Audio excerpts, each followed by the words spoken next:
Hello, world, and welcome to Token Minority Report on Unsafe Space. I am your host, everyone's favorite minority, Beverly J. Clark. Now, despite my very old white lady name, I assure you I am some sort of brown or yellow, so don't worry. Today is Friday, March 18th, 2022. 2022. Jeez. The day after St. Patrick's Day, which I forgot was the name of the holiday and just kept thinking of Mardi Gras plus green. We did watch Leprechaun in Space yesterday for Bad Movie Night, though, and that was definitely bad. Housekeeping. Please like, share, subscribe, and make love to the channel. We have book club that I believe has been set for Sunday, April 24th at noon Eastern time, which is 9 a.m. Carter's time, Pacific. I don't actually have a copy of the book, so I'm just going to pantomime holding it. As you can clearly read on this cover here, we are doing Gulag Archipelago by Alexander Solzhenitsyn. Nailed it, but it's the abridged version, and because I think it's still a very long read. This book is thick. I did see on Amazon, though, that the hardcover version is $158, and I only like owning hardcover books, so there goes this month's paycheck. Is that all the housekeeping we do? Whatever. Now, I know that this isn't Covfefe break, and I know that I'm not Carter, thank God. But he wanted to do a frivolous show, and we all know he hates fun, and I take absolutely nothing seriously, which has affected a lot of my personal life, so here we are. If you don't know me, I have been the Unsafe Space producer and editor, Predator, for a few months shy of 2 years, I think. I also like to refer to myself as Carter's best friend, and he explicitly does not feel the same way.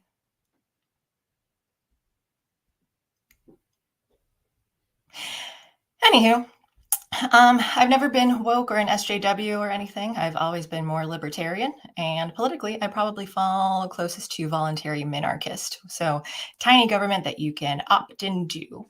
And I lived in Chicago for about 6 years doing improv and sketch comedy. And then last year, moved back to Pennsylvania, bought a house in the middle of nowhere, and got chickens and geese and have an unstoppable amount of rabbits that just live on the property. But they're friggin' adorable. So, I think that's everything.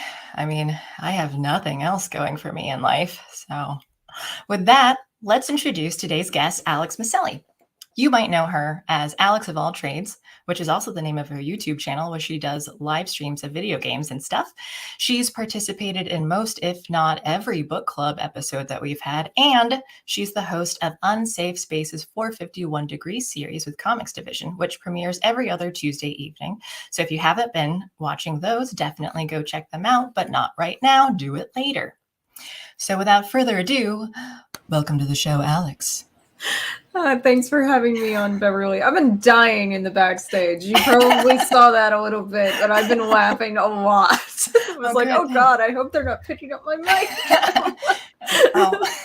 No, I appreciate it. I mean, it's hard to do when you're talking and you don't have like an audience that's on. I should have just had you on here already, though. That would have helped. So you could see me laugh the whole time.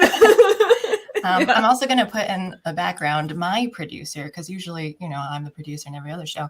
I did bring on some loser producer intern who everyone's going to hate. And so he's just going to be on in the background here. He's not even going to say a word, though. I don't want him to say anything at all. Andy's nameless. So he's the producer who shall not be named. But look at that. The hoodie. Oh, gosh. So, well, thank you for coming, Alex. And again, we're just going to ignore the bottom half of the screen. I really appreciate that you're able to take time in your day off to come talk to me today in a show that I have no idea what I'm doing. So we'll see how this goes. But as I had mentioned to you beforehand, too, like the goal will be kind of doing some casual chit chat about like maybe current event topics, whatever nerdy, geeky stuff that we want, and doing some mini games in between. So I don't know how these are going to turn out. That's something that we can get feedback in to. Are there any viewers like them or hate them or have better suggestions? Because I can't come up with anything. So Alex, wanted to say first, I love the music that you have on your channel when you're waiting to go live, like to live stream, because it has like the fun upbeat electronic stuff. So like that always, so when I'm listening to that, just like dancing in the background. Where'd you get it? I always do, like, at first I was using something called from Ben Sound, but then yes, I love Ben Sound. Yes, but then I didn't. I wanted something that didn't have an arbitration required, so I went looking specifically for copyright-free arbitration, no arbitration, attribute, not arbitration. I'm like, sorry, that's a Warframe. I understood what you meant. I know you did. I was looking that's a Warframe word that got stuck in my head for some reason. I know it means other things, but it's in my head all the time because of Warframe. But fair. What is the word? Attribution. Yeah. Attribution. No attribution required. Am I supposed to be doing more when I have that? Because I thought it said you could just put it in like the description, because I have videos where just like that's what I did for all of them, is put it in the description. But I wanted something that I didn't have to, and then also like people like that, they could revoke, they could change the license when they wanted to. So I wanted something that someone just decided to dump, use my music for free. So I went searching for that, and I found this group of electronica songs that I liked quite a bit, and so I grabbed like 4 of them, and I listened to them like on repeat for a very long time before I went with that one. That's the one I think is the best. And then. What's the name of it? Do you remember? Oh God, I found it so many years ago now that I'm like having a hard, like I don't. I'm putting you on the spot. Yeah, I know you did. And I don't think I have it on this new computer, like all the information. Well, I'll give you till the end of the episode to find it, and if you don't find it, then you'll never be allowed back on again. So okay. if those rules are fair, hopefully. But no, it's cool. Like, I really, I don't know, because I was just like, at first, I didn't know, like, how long is this going to go? I don't care. I'll just keep listening to it for however long until the stream starts. It loops. I just leave it on a loop. Yeah. I did it because I was like, I don't want to just start the stream like randomly. I've got housekeeping stuff to do at the beginning where I share the links and share all the social media and everything. Make sure everything is actually ready to go, because gaming streaming is difficult. Like there's a lot of technical issues that can pop up with running something so serious as a video game and OBS at the same time. So like I wanted something at the beginning there to like show you guys I'm almost ready. We're getting started. We're gonna go, but I just have to make sure everything's set up. I like how you also say, I understand what you mean by like serious for video game OBS, because it takes a lot, but then it is also like as serious as a video game, because we mean business here for video games. Not dissing video. I mean, I love video games. Just thought that was funny. Graphically intense. Right. No, for sure. Like I was saying beforehand, I have to exit out of Discord with StreamYard because I get scared because my computer's just going to cry and break down. So like, don't want to risk it. And then I realized that I had forgotten to even give you the StreamYard link. So I was like, where is Alex? Oops, my bad. That's my only way of contacting you too, is Discord. So I was like, wait a minute, I don't know what to do here. I'll have to give you my phone number too and stuff, because I need to be more easily contactable. Not on live stream. We can wait until later for you to give me your phone number. I'm just gonna get it. Okay, no, wait. Before we get too far into it, I want to do like an icebreaker game though too to start off. So first we are gonna do Would You Rather. I've got three okay signs. 3 questions for you, and feel free to ask as many like specific questions that you like if you need answers to them, because we can like talk this out together, because I just made these up. So question number 1. I know you have cats, as do I, so it's kind of related. Would you rather be a cat or be a goose? I don't know anything about geese. I don't know how long they live. I know cats can live up to like 30 years if they're well taken care of and Geese everything. can too. I mean, they can like 20, 25. So just a little bit. So we know cat. Let's go by like what cats are. Sorry, just to give some details then for information on geese. Cats have fur. They are only land animals. They're the worst, and I still love them. Right? Those are pretty much the 4 things. Geese. I guess they're similar too. But geese, they waddle around. They can swim. And they don't walk well. They trip on everything that they walk in front of. They swim and they can fly. Like Canada geese can like fly. Domestic geese are a little bit more bottom heavy, so they can fly for a while, but not forever. So they've got like, a lot of things going for them: land, sea, and air. And they're the worst too. And I love them. So that's why I was gonna go with cat because then I was like, well, then I get to be an asshole and everyone still loves me. And I was like, well, you get to be an asshole as a goose, but does everyone love you? That's fair. I was one of the few, I think. I mean, because I raised them when they were babies, so it's hard to. I have this attachment to them. But yeah, so no, that's fair. Like I think it's harder for people to love them because when they're aggressive and just attack you, it's hard to be able to touch them and pet them. I'm gonna say cat, and it's not because I have cats, but because almost no one in the world eats cats. And that's my decision. Yeah, and the one goose I have, both geese are supposed to be the same breed, but the one, she looks nothing like, I have no idea what she is. I love them, but the one is a Roman tufted, and they're more known as a utility bird in Europe, so they eat them more. They are like here, we don't eat geese as much, but cats, I don't know. I'm not sure what other cultures really do. I do remember my mom had told me that she once ate dog and she didn't realize it until afterward. And so then she threw up after that. Oh God, I don't blame her. Yeah. So it was a little bit of a shock to her. And I think unrelated, she's also been a vegetarian for a long time. But I don't think it was because of that, or pescatarian something. She's okay with fish. Okay. Who likes fish? Okay. So answer is cat. Yes. Fair answer.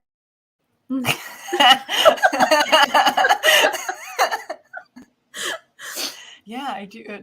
Was that from Untitled Goose Game? Carter did get me that for Christmas. It is. Oh, I love it. I played that for the channel too. I played Really? it. Yeah. Oh, it's so fun because it's nice to fun. Actually be able to be on the other side of it, because instead of like getting attacked and eaten by a goose, I get to be the obnoxious one stealing everyone's keys and untying shoes and chasing that little dork into the telephone booth. I love indie games like that where you're like, it's something weird and you get to be a dick. There's another one called Rain on Your Parade where you're a rain cloud and you get to ruin everyone's day. And it's like, it's a blast because it's like, oh, they're having a party. Go fuck it up. Oh, I love, and I'm going to want to talk to you more about different games that you've played, because I'm sure you have some interesting ones. But let's finish this game first. So round 1, cat. I'll give you a point for that answer. I don't know how I'm going to score points, but the points do matter in this show, obviously. So if you win at the end, you'll get some sort of reward. I don't know what reward or award is going to be, prize. Maybe I was considering like maybe I would just end up writing like creepy like secret love letters and mailing them out to people. So if you want to give me your address later on, I don't, but it's workshopping. We're like workshopping, and I don't know yet. Maybe not that, judging by your reaction. Question 2. As a gamer and an avid book reader, would you rather never be able to play a video game again or never be able to read a book again? Oh, that is difficult because I usually do both at the same time. Yeah. Like literally. Read, I do mean like audiobook, like not being able to intake any sort of book. Yeah, I figured as much. So I did the whole encompass of what it is to read a book. But yeah, I do both at the same time. I may even be like gaming and looking over at an ebook at the same time. That one's hard. It's God. Okay, take your time. We have all day. I guess never play another video game. Ooh, okay. I am really more a writer at heart, so I don't think I could give up books. You could write. You can continue to write your stuff. You would just never be able to read what you've written after you finish. There's so much joy in reading a book as a writer, and I mean, even if I am critiquing it and tearing it to shreds, I still find enjoyment in doing that. So, but I'm not as savvy on the mechanics, what's under the hood when it comes to a video game. So I would have to say that I would stick to being able to read novels. That would that's my choice. All right. Fair enough. I did in college. I knew some like video game students too, because I worked in the tutoring center, so it was like one of each or a couple of each program. But it was, I mean, a lot of them where they did like character design, and it was really cool. Like I think they did less coding and stuff though, but it was still elaborate too. Like all the programs that they had to use, like 3D Max and other things though. I do want to learn 3D modeling and some basic game design stuff, because when you play video games as often as I do, which is every day, it kind of is like such a serious part of your life. I know a lot of people are like, oh, it's a wasteful hobby. I don't find it to be a wasteful hobby. I actually find it keeps my brain more sharp. Like both of those activities keep my brain pretty sharp, I'd say. Anyway, depending on the games. Yeah, really. So, I mean, I think that some games are absolute trash, but the genre is huge. Some books are absolute trash too. So I'm not going to say that either genre is like and also video games can cover very serious topics. So like I don't think I wouldn't throw one genre away like for everyone, for all of society, but I do think for me personally I would stick with books. Yeah.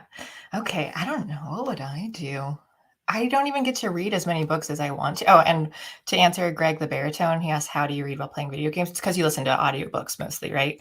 Mostly, yeah. But then also I play a lot of online games, so there's a lot of loading screen time. So while you're waiting. When I'm waiting for something, or there's a timer that I have to wait out, so I can look over at my phone and look at the ebook and read while I wait. Or I died, and there's the timer is that I'm waiting for someone to revive me, or to revive, or when I can revive myself, so I can look at the book and read a sentence or two. That's so much more productive, like time productive than because I would just like sit and like count down like 10. No, 9. I don't hardly leave my brain space to just zone out. Like that does not happen to me. But I mostly do audiobooks, but sometimes I'm still doing an ebook. What happened though is that like when I was doing the ebooks before and I was on the old potato computer, I'd have a lot more time. Yeah, that's what I call it. I got a new computer in January that's much faster. I'm still just picturing an actual potato though. So. Yeah. I call it the potato computer because it was so slow. So my loading screens would sometimes last a minute and a half. That's several pages to me. So I would be able to get like through a lot. And then when I switched to the new computer, I was like, I have to be a lot easier, like a lot quicker on the switching back to the video game because the loading screens are like that sometimes. And I'm not used to it yet. Minute and a half, several pages. I get like maybe 3 words in that amount of time. So, well, you're a fast reader. Words are hard. Okay, so you choose books. Ugh, nerd.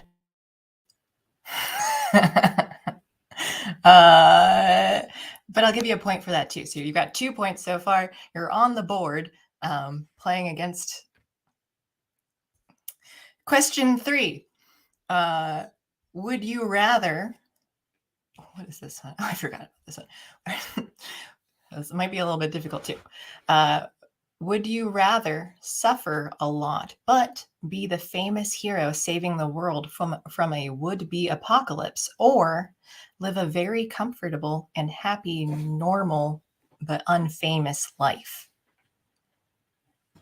It feels like 2 different questions to me. One feels like, do you want notoriety, or do you, on top of that, are you willing to sacrifice your own comfort for the good of the world? And the other question sounds like, are you okay with not having any notoriety? Are you also okay with being selfish, for, you know, holding yourself more important than the entire world? I'm like, if you took out the words famous from both of those, I like it's a completely different answer for me. Does that make sense? Okay. Yeah, it does. And I think when I was thinking of it too, it was just kind of like, oh, like, and I did see that as like, what if you get to save the world, but like, and you do get that notoriety versus like, oh, you're a nobody, but like, but you also have like everything, like you live like this great life. You just haven't, you know, like without all that suffering, but you also aren't going to be well known. So, okay, how about you can answer both of them then. So okay, the without any fame. So would you rather suffer a lot, but just be a hero saving the world, or from a would-be apocalypse, or just live a very comfortable and happy, like normal life? So you've got everything that you could want, but it's just, you know, it's without having to suffer. Yeah. On an ethical level, I think you need to save the world, like over your own peaceful existence.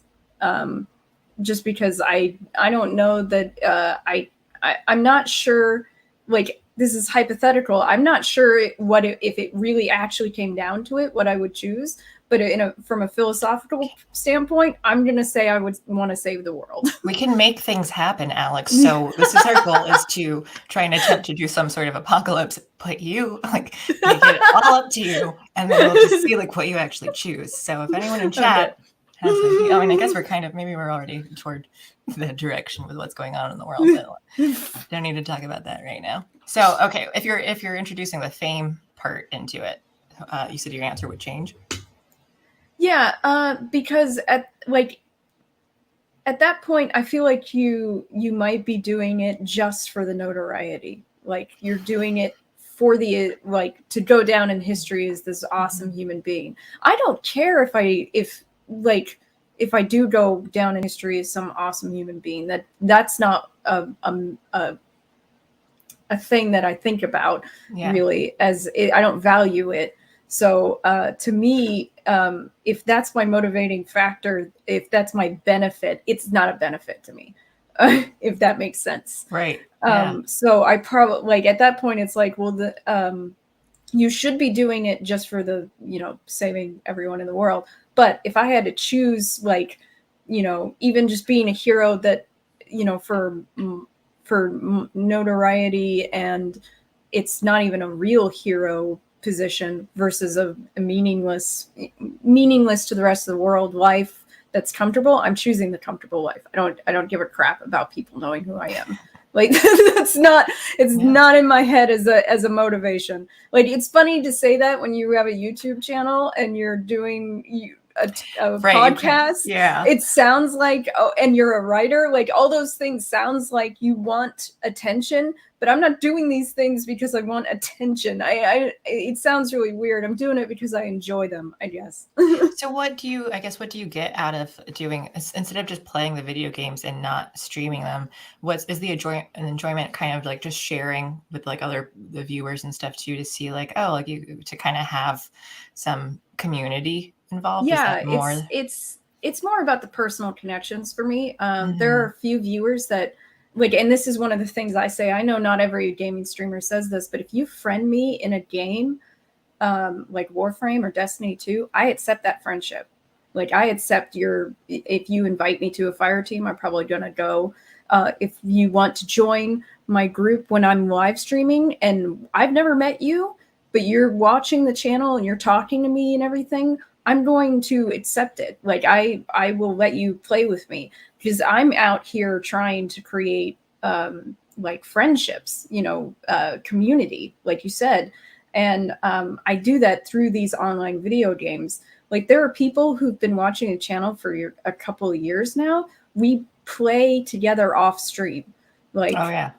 So I know I know what country they live in. You know, these are people who don't speak English as a first language necessarily. And we have conversations and we ask how each other are doing. And that's the kind of thing that I'm trying to get out of this.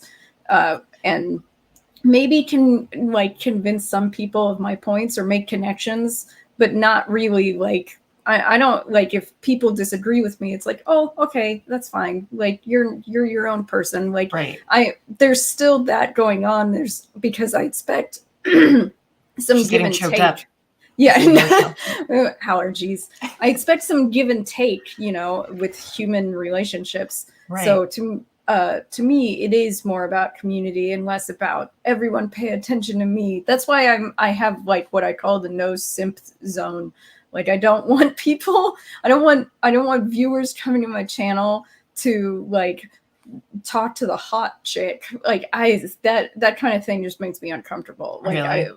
I'm like, that's not me. I'm not a gaming thought. Please don't show up and simp. No simps in the channel, please. Which is what, though, like to me, that's a type of trying to get like validation from people on the internet. And so, and I'm not after that. So that's why it's not the same. You talked about like accepting friends and all that too. So I just wanted to say that must be nice having friends. I don't know what that's like. So got a lot to learn from you. But okay, so I think that's a really good answer too, as far as the would you rather go. So I'll give you 3 for 3. You're really winning this game. And here's a secret. You would have gotten the points, whatever you had chosen to, but don't tell the internet that. Okay.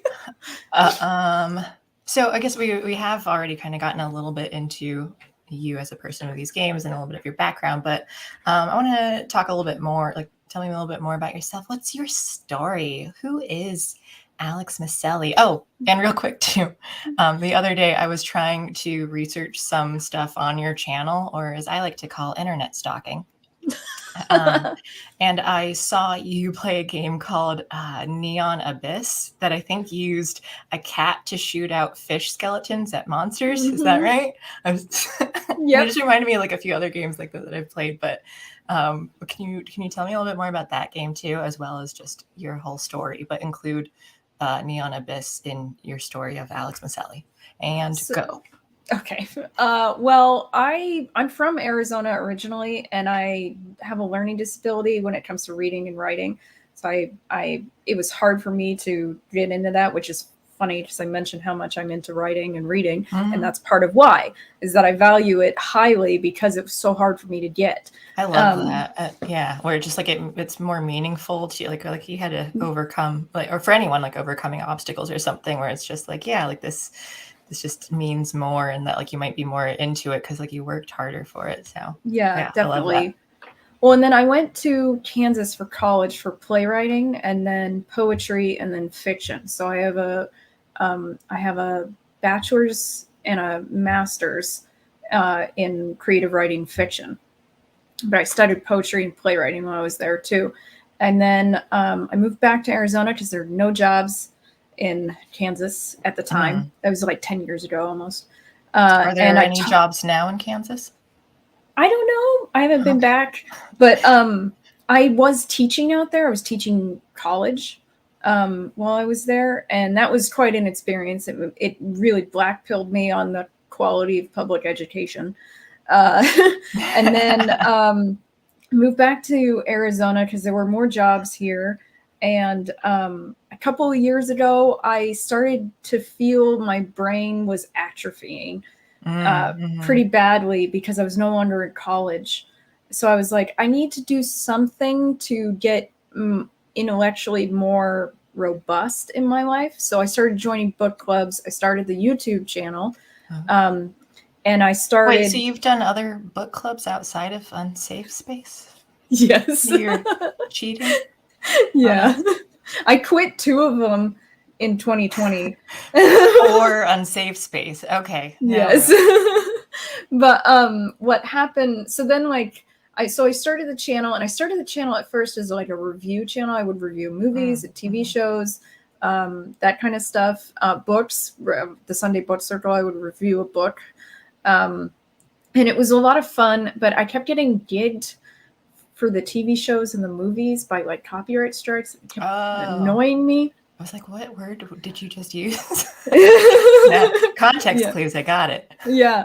And then, then I started doing the games. But when I started the channel, I didn't actually have a PC. I had an iPad Pro.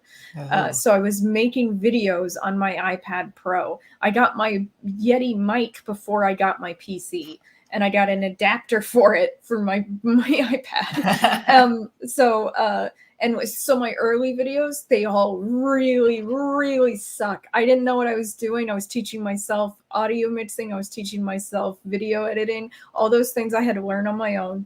Nice. And then, and now I'm pretty good at all of them. But then I got the PC. And I thought, I'm going to start playing video games. And I realized how easy it was to create content as a gaming YouTuber versus actual edited videos. Oh, yeah. So the content is just there for, you don't need to think of stuff. I bought a camera, a webcam and everything. And my setup just built and built and built until it was this amorphous monster on my desk of cords. And I started recording gaming and not live streaming it. And then I started, and I put out a gaming video every day. It was a thing. It was like every day Let's Plays is, I think, what I called the feature. Yeah. Okay. And they were 10 minutes or longer. They could be as short as 10 minutes, or they could be as much as 2 hours. Then COVID happened, and I went home full time. And I played Warframe for the second time for the first time for the channel. That sounds weird. Time for the first time on the channel. So I played it back in like 2014, 2015 and did not like it. I was like, this is too hard. I chose Mag, and back then Mag was kind of a weak starting character for someone who's not good at video games, which I am not, and I will never say that I'm not good at video games. And so I was like, I don't want to play this. And then but then I played it again in 2020, just a recording, and I chose the better character for someone who's not very good at video games. And I was like, this is so much fun. I'm so in love with this. And I decided that from there, I would do gaming streaming for Mixer at first. And then Mixer died. And I was just going to do Warframe. That was my plan. Warframe and maybe a random game every once in a while. And then after Mixer died, I moved to Facebook for a hot minute. And then I moved on. And then I was like, I have a YouTube channel. I already have subscribers. I'm just doing a stream on YouTube. So I started streaming every Sunday on YouTube Warframe. And then I decided I was going to do more streams. And they started just getting more and more and more streams until I was streaming almost every single day. And one of the features for live streams, which I just ended actually, was gaming review first impressions, where I would play a game I've never played before on live stream. And one of them that I played was Neon Abyss. There we go. I was waiting. Okay, yep. Nice. I know. I was like, I'm getting there. But I don't know. At some point we will get there. You're losing me. But like so I would play like random games. I have an Xbox Game Pass subscription, and Neon Abyss was available. It's still available there. So that is it's an Xbox game, or it's on Xbox and PC. PC. Okay, I figured, because a lot like on Steam. Yeah, I don't have a console. I have not had a console in years. But yeah, I have the Xbox Game Pass for PC, and one of the games was Neon Abyss. And I very, very, very much love roguelites. I'm not good at them. I'm especially not good at those. And that's what that it's like the genre of. Yeah, that's what that genre is. It's usually a side-scrolling platformer, but it doesn't necessarily have to be, but most of them are, because a lot of them are made by indie companies, and that's easier to make. So for people who don't understand, can I just describe it as like a 2D cartoony. A lot of the ones I've seen are like very cartoony. So then you're just like you're able to like move around into the different, I'll just say dungeons and stuff, and and you're shooting all in. And if you die, you usually have to start completely over. Oh, okay. That's one of the main features of it being.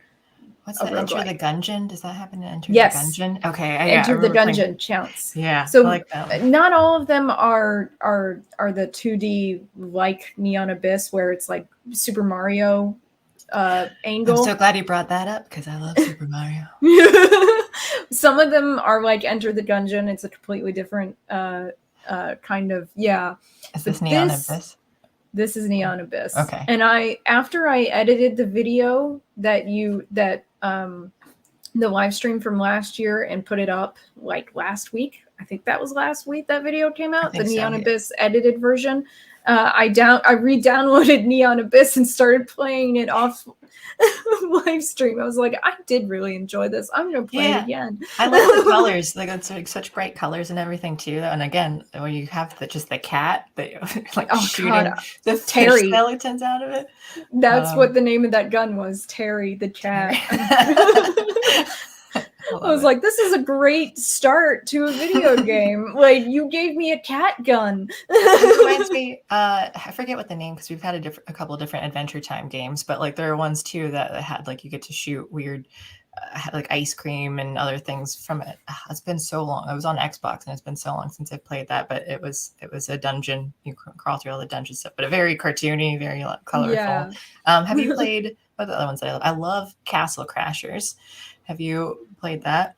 No. Your little tiny colorful knights, and then so you shoot, like blue or purple, and the pink one was like a DLC, and I always played that one because he shot out rainbows and I think hamsters or something. So those were his powers, that you would just like shoot up some sort of hamster, and so you're just like I think saving the kingdom and fighting whatever bad guys. But it was super cute, loved it. I'm not very good. I'm really bad at anytime you have to do like what's it called, the planes or oh yeah, there it is. I don't see Pink Knight there, but one of the blue red ones, like he's pink shooting rainbows. But like whenever you have to kind of like move around to like get on the same plane as the bad guy, I'm so bad at that that I'm just I thought I'm here, and I have to like keep inching around, and it's harder if from this perspective to do that, to gauge that. Like so I get.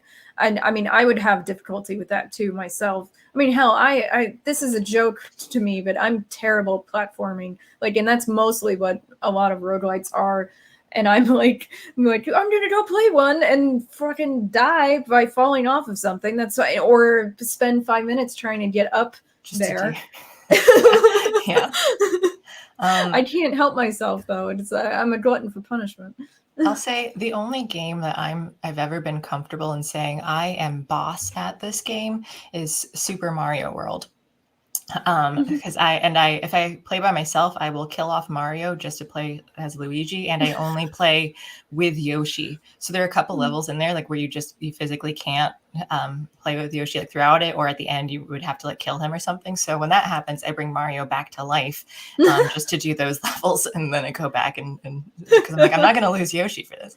And I have all the Nintendo systems, like from the original Nintendo through the Switch. So I got each one, and I tried the other day. I hadn't played video games in like months, and I always want, every time I'm always feeling like I should read. I want to do all these things, like all the whatever hobbies that I want to do, but I just never have time, or I feel too guilty because I should be working on Dungeons and Dragons as Dungeon Master, like writing it out.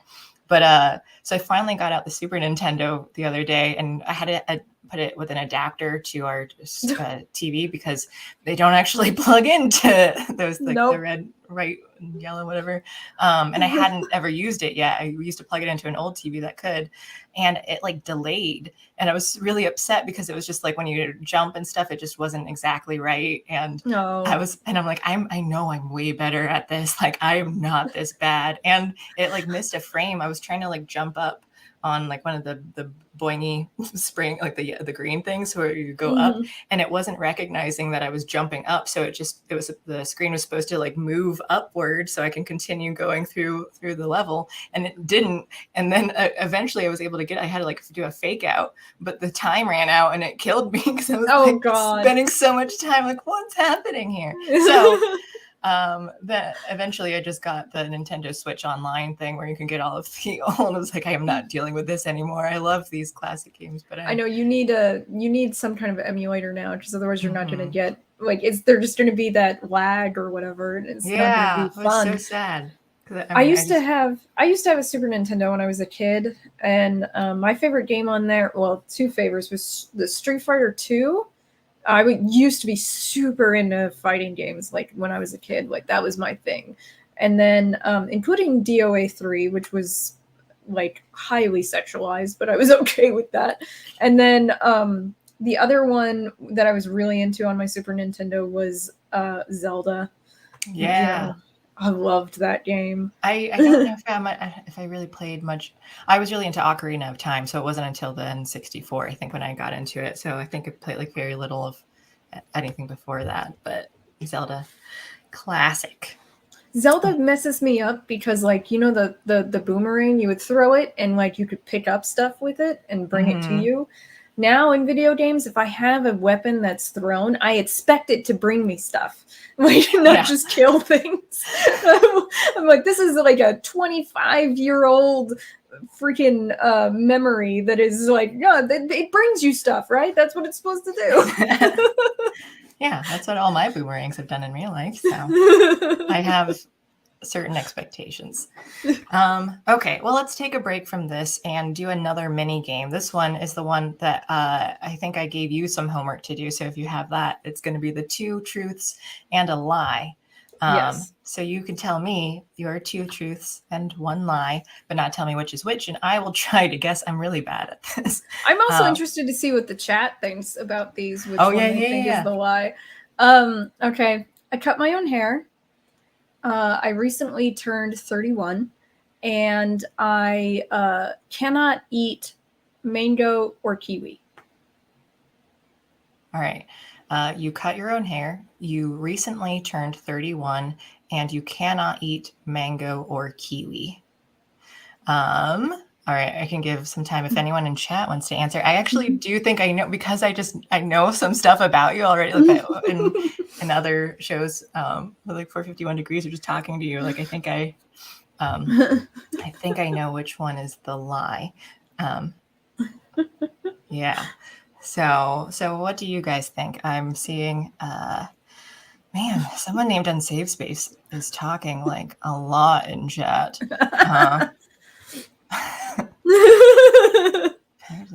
Don't forget pianists. I don't know what that means, but I don't forget about pianists. I'm one of them. It's taking a while. I don't feel like waiting. This is going to take too long. I'm just going to go for it.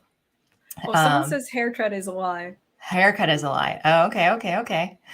If it is delayed, I'll give it another second. Self-haircut is the lie. Okay. That's 2. Everyone's saying self-haircut. All right. I think it is B. I think it's that you recently turned 31, because I think you've mentioned you're older than that. I won't say the name, but I think you have said that online before. Yeah, I'm 34. Yeah, I thought so. But I thought it was. So I've got numbers here. But yeah, I cut my own hair every day. Every day? Almost every day. Like so at least up to once a week, I cut my own hair. And have been for trimming? 2 years.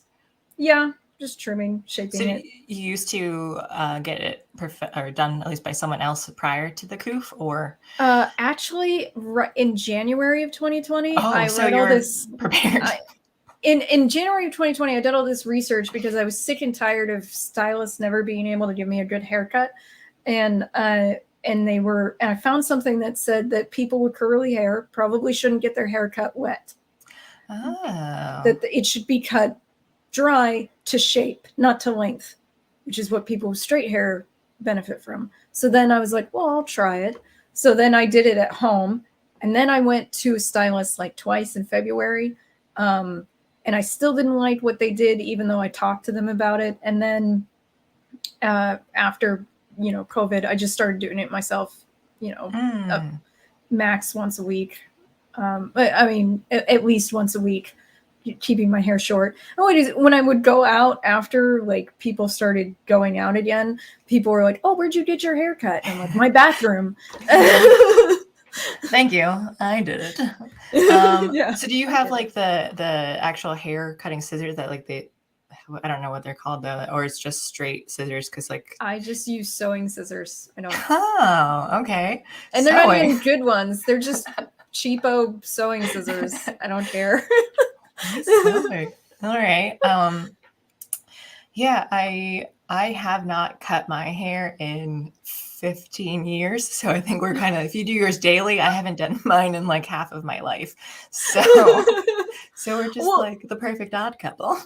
Well, it used to be what I would do is that I would get a pixie cut and then I would wait 2 years to go to the stylist. So my hair would be long, down to my butt almost. And then I would go and I would go, "I want a pixie cut it all off." And they're like, "Are you sure? Are you sure? Are you sure?" Because by that point I have a different person cutting my hair than the last time. And I'm like, "Yeah, I'm sure. Cut it all off, all of it." And they're like, "But people with long hair, they usually want to keep it." And I'm like, "No, get rid of it." I'm like, and I'm not coming back for another 2 years. And it grows that long. Wow. It took so long. Yeah. Like mine is past my butt, but I'm also 5'7", so like I'm tall. I always hate when people like who are short, like I used to have hair as long as yours. Like, no, you didn't. You're like half my height. The relative length difference, like yours. So I know I'm 5'3", so that's my long hair is not as long as your long hair. Yeah, mine. I don't know where it is. Right. I mean, like it goes like longest at the tip, so it doesn't like evenly cut. But I think it's at the longest. It's around like 3.5 feet, maybe. Stop splitting hairs. Hey, intern. Stop chatting so much. But okay. And then so you did turn 34, and what was the other? Oh, that you're allergic. I know that you have you have a lot of, you eat like mostly meat, just meat, right? And then I think you said like there's some like rice or something that you can rice, potatoes. Although I discovered, so I know what's wrong with me. I know mechanically what's going on, that I can't eat most foods, and I discovered 2 things. One, an enzyme that a batch of enzymes this company is selling that's in a powder form, so that I can sprinkle it on my food, sort of like lactase. In fact, lactase is in it. And then I can eat things like bread or pasta without, without getting too sick. And the other one that I got is something from Germany, and it's so that I can eat fructose. And they are brilliant. And and this was from the last 2 weeks that this has been going on, that I've been like, holy crap, I can eat these things.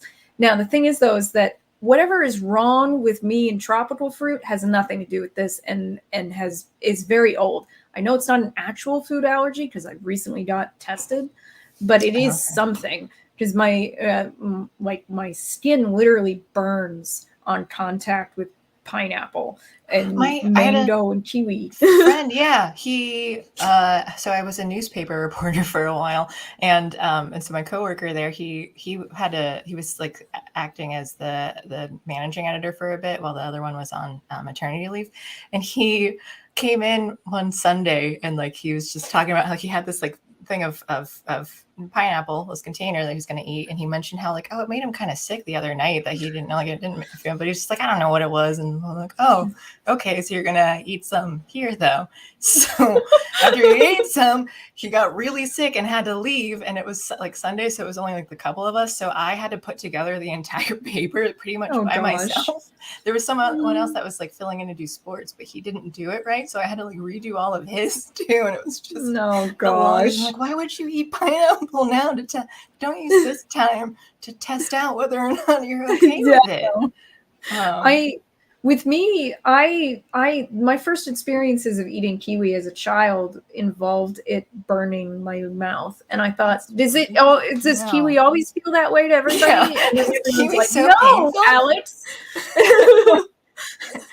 Does it make everyone's tongues swell up and catch on fire? Oh, that's a weird fruit. No, I really do avoid tropical fruit though, because the thing is though is that they use pineapple juice as a meat tenderizer often. Oh yeah. So I have to be worried about that. But I try to avoid it as much as possible. More and for years, basically since I was like, I think 20, when I really figured that one out, and I was like, I'm just not going to mess with this because it doesn't feel good. Someone bought me avocado kiwi shampoo and conditioner, and it literally burned. Wow. And I was like, this, I'm sorry, I cannot use this. Wow. Real quick, Silverlock, yes, 5'7" tall, not wide. Tall. The kiwi thing, what was I going to say to that? Lost my train of thought. I guess I was just going to say that it makes me so sad. Pineapple. No, pineapple is like, I love pineapple. That's my favorite. This is going to probably make a lot of people leave, but pineapple pizza is my favorite pizza. And I know that's like a really hot topic it's a contentious topic, but I love it. I don't even need ham. Oh, he's gone.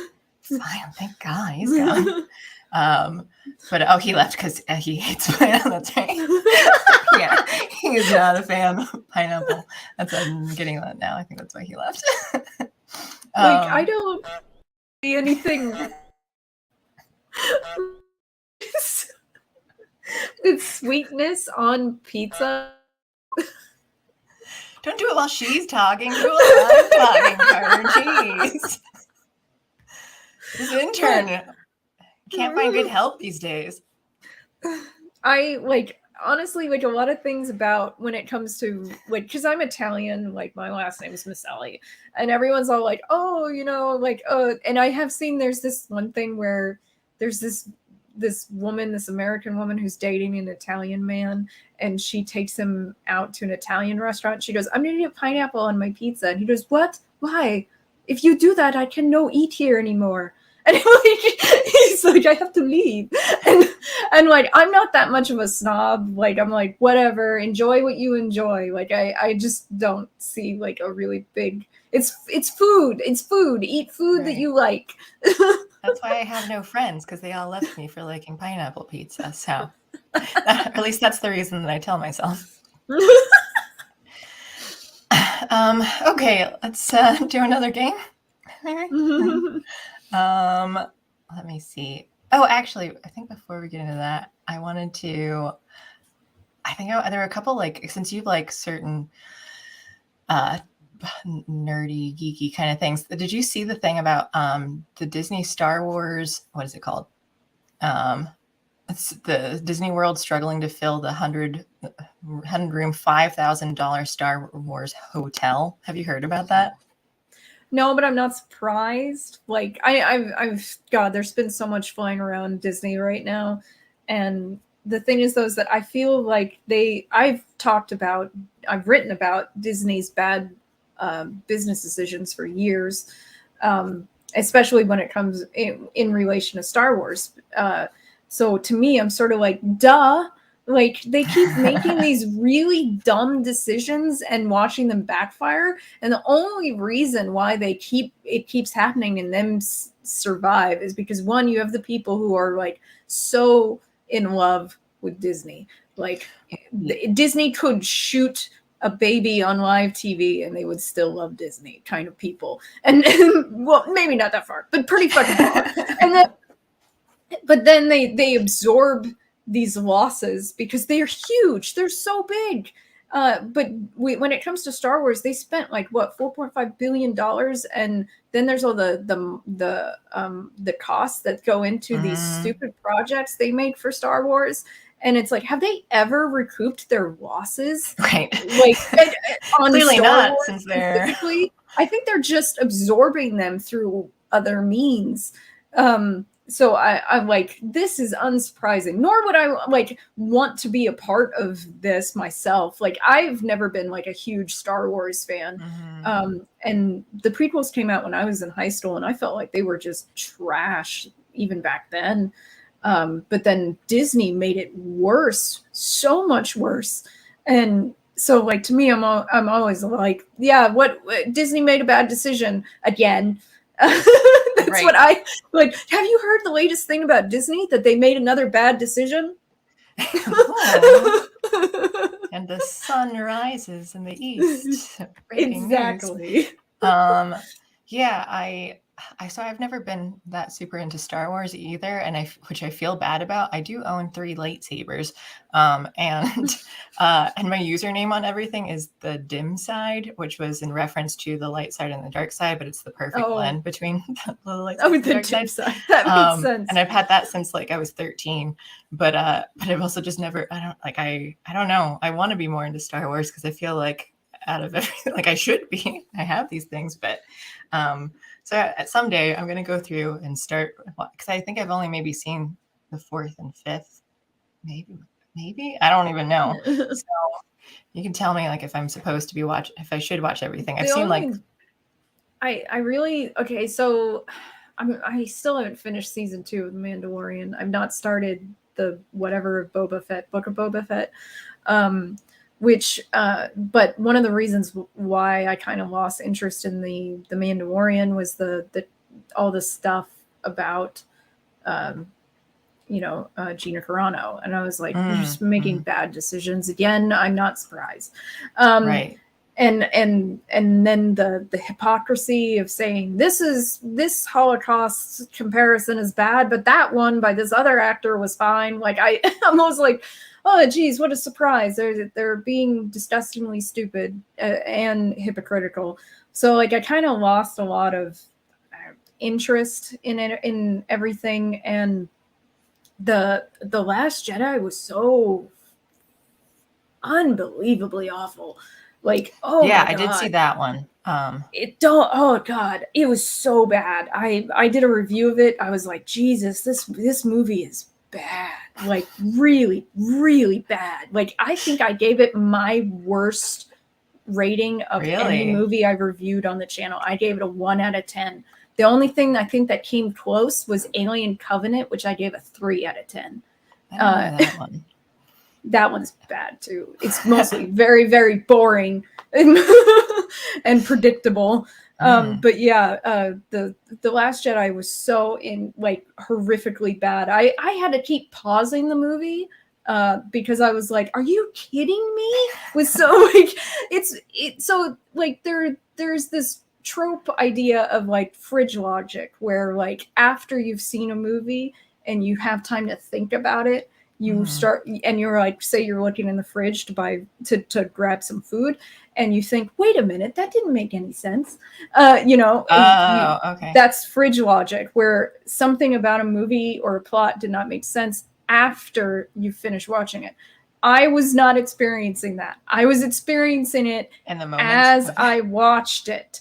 That's how bad it was. I feel like I do that a lot. So I feel like, though, I do suggest this. Go ahead and watch the Solo movie. I think I did see that because who all is? Yeah, I'm pretty sure. I need to watch things like multiple times because like I forget them like really immediately, and so I have a vague memory of it. Was Donald Glover in it as like a young someone? Okay, so I have Lando. Yeah. Okay. Yeah. So I feel there is a tendency from especially YouTube reviewers to get to, there's the hype train thing where you're like, oh, I can't wait. Like there are people jumping on this thing on the train to say, this is going to be amazing. And no matter how shitty it is, they're still going to love it. YouTube reviewers have the opposite problem. They jump on the hate train. They're absolutely certain something's going to be awful. So they kind of assume going into watching it that it's awful. So everything it does is awful. And I try to stop myself from doing that. Like I literally, my movie reviews were about pre-watch thoughts as well. Like here are my assumptions. I assume this is going to be bad. Like I say it, but I don't, and I put out why. And then, and like I said, I've not done a movie review in a couple of years now though. So, but, and then I watch it and I want it to prove me wrong if I think it's bad. I do. I I'm okay with the idea that something made possibly by Disney isn't gonna suck, you know. So Right. Solo, I actually enjoyed. I gave that one an 8 out of 10. Okay, yeah. That's I think I vaguely remember. I think it was more enjoyable than like the other the main movies that have been coming out. For one thing, the main actor is a very good, charming individual, and they've been hiring charisma voids for most of their major parts, but he actually has like something to him. He's very likable. So, and that came through. I was kind of surprised that it did come through because he has an accent and he had to cut that accent out. I was like a little worried that he was going to be a little bit too dead voiced, but he managed to do it really well. And that actor works his ass off too. So I was actually very impressed by him as young Han Solo. And then for one thing, Kasdan was involved in the script. And to me, that's a step up from Rian Johnson or J.J. Abrams. Right. And Rian Johnson is the worst, but J.J. Abrams is right there, riding on top of him when it comes to quality. What else has Rian Johnson done? He did Knives Out. Oh, you didn't like that? I understand like some of the, but like I thought it was a fun movie though. Like it was, because it was just kind of a lot of stuff happening. I think Daniel Craig and Chris Evans do a good job in Knives Out, but Knives Out as a murder mystery to me was obvious. Yeah. I mean, I guess I'm when it comes to watching things, I end up being like less critical. I don't know. I'm pretty easygoing on a lot of stuff. Like, so when my boyfriend and I watch things, like I rank things a lot higher than he would because he's just so much more critical. But especially if it's a movie that makes me laugh, though, then it'll just be like, like, no, it was really good. But I will give movies credit for stuff like that. Like I saw just what's that movie? Jurassic World. Jurassic World, to me, it was annoying in the fact that it was almost good.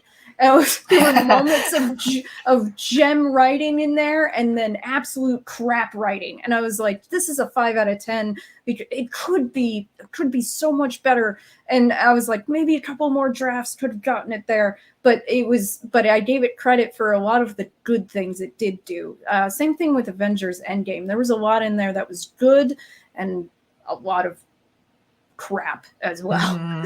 So to me, I'm like, I'm willing to give points for good things, but I am hard to please because I have so much writing experience. Right. For one thing, when it comes to a mystery, if you're trying to trick me, God, you have to be so smart. And it's a lot harder now with everything. I think I saw that in chat too, where it's just like so much has already been out. And Brian Hepburn says Knives Out is good, but gives it away too soon with nothing after. So like, I think that was a part.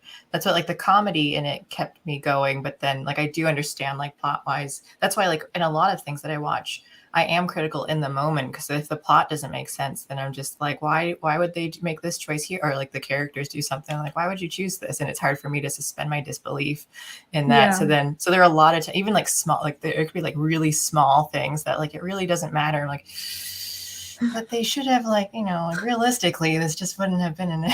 So and then that like gets me out of it. And when for normal people it wouldn't. But someone in chat, Brian Hepburn, mentioned Murder by Death.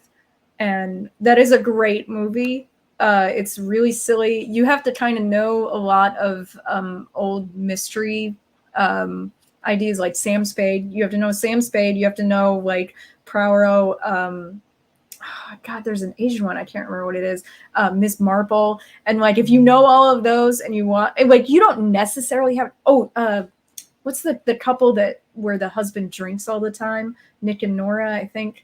But or something like that. I can't remember. Yeah, I think so. But they're Carter.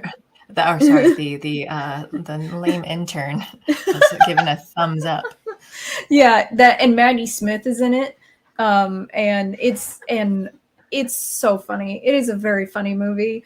It doesn't make any sense, but it doesn't need to because it's not trying to make sense. It's almost entirely a joke. So if you have a chance to watch Murder by Death, I definitely suggest it. Okay, let me write this down. Sorry. I am right. Nick and Nora, Thin Man. Yeah. Alex is right. Alex is always right, so she is right. Real quick, since this is on the screen still, Silverlock says Star Wars Hotel should have been a slam dunk. How do you mess up such an easy thing?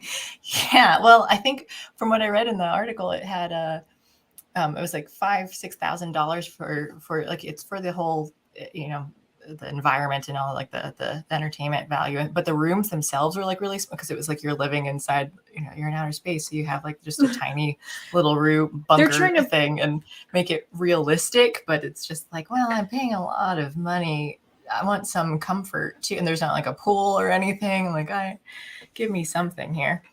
To me, it makes me think of that they're like, let's get people ready for the pods and make them pay for the privilege of it. Right. Yeah. And then I also saw a super chat earlier from Dave Omer that was just a period. And I don't know if that was intentional, but I am just going to say that out loud in case that was relevant to anything. So thank you both for those. Yeah, okay, let me see. What was the other thing? Oh, which game? I wanted to do this other game. It was a period piece. Yeah. Love it.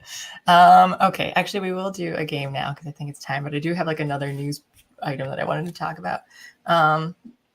Which one is this? Okay, so we're going to do a Cards Against Humanity round that I don't know how, because I tested this out. Pirate Tomsky was kind enough to suggest like, hey, you can do a test episode. And he did it with me. He didn't think this one worked as well, but I'm going to keep trying it and see, like, maybe I won't, but so we'll see. It'll be my first time playing Cards Against Humanity ever. Okay, this is not how you actually play the game. So, okay. But since I'm the only one with the actual cards, I'm just going to read to you. You've got the main like question, so it's like you are going to fill in the blank, and then I'm going to give you it'll be multiple choice answers. So you get to choose what you think is the best answer for it, and to make this into like some sort of like competitive game, I think maybe you get points if I happen to choose the same one that you choose. Maybe we get points of some sort. If you choose what I don't choose, then I lose. I don't know. You'll get points either way. So preemptively blaming Pyrotovsky. Yes. Intern. No, I was not blaming him. I'm just disregarding his advice. So, okay. And I chose this one because you like writing and stuff. And I thought this is fit. Well, it was kind of random, but then I'm like, this works. So the black card is, and I'm just going to hold this up because I didn't do them digitally. How do I do this? I'm leaning with it. There we go. This is the way the world ends. This is the way the world ends. Not with a bang, but with blank. And now, so keep that in mind. That's what your card is. Not with a bang, but with A. Dying of dysentery. Oregon Trail. I remember that game. B. Poorly timed Holocaust jokes. Oh, God. I thought I switched this one. C. Stephen Hawking talking dirty. Or D. Shaquille O'Neal's acting career. So, this is the way the world ends. This is the way the world ends. Not with a bang, but with A, B, C, or D. I'll read them again. A, dying of dysentery. B, poorly timed Holocaust jokes. C, Stephen Hawking talking dirty. Or D, Shaquille O'Neal's acting career. How do you see the world ending?